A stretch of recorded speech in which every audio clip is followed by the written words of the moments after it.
அவருடைய தாய் தகப்பன்மார் வருஷந்தோறும் பஸ்கா பண்டிகையில் எருசலேமுக்கு போவார்கள்.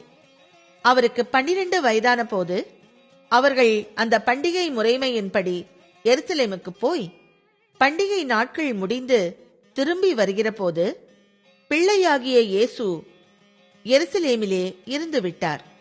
இது அவருடைய தாயாருக்கும் யோசேப்புக்கும் தெரியாதிருந்தது. அவர் பிரயாணக்காரரின் கூட்டத்திலே இருப்பார் என்று அவர்கள் நினைத்து ஒரு நாள் பிரயாணம் வந்து உறவின் முறையாரிடத்திலும் அறிமுகமானவர்களிடத்திலும் அவரை தேடினார்கள். காணாததினாலே அவரை தேடிக்கொண்டே எருசலேமுக்கு திரும்பி போனார்கள்.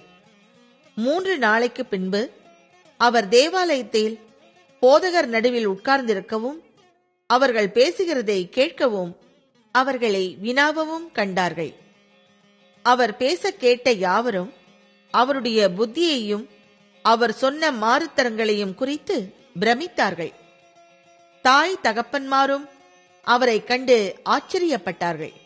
அப்பொழுது அவருடைய தாயார் அவரை நோக்கி, மகனே, ஏன் எங்களுக்கு இப்படி செய்தாய்? இதோ உன் தகப்பனும் நானும் விசாரத்தோடே உன்னை தேடினோமே என்றாள். அதற்கவர், நீங்கள் ஏன் என்னை தேடினீர்கள்? என் பிதாவுக்கு அடுத்தவைகளில் நான் இருக்க வேண்டியதென்று அறியீர்களா என்றார்.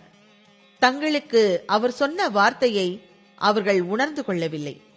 பின்பு அவர் அவர்களுடனே கூட போய் நாசரேத்தூரில் சேர்ந்து அவர்களுக்கு கீழ்ப்படிந்திருந்தார். அவருடைய தாயார் இந்த சங்கதிகளை எல்லாம் தன் இருதயத்திலே வைத்துக் கொண்டாள். இயேசுவானவர் ஞானத்திலும் வளர்த்தியிலும் தேவ கிருபையிலும் மனுஷர் தயவிலும் அதிகமதிகமாய் விருத்தி அடைந்தார்.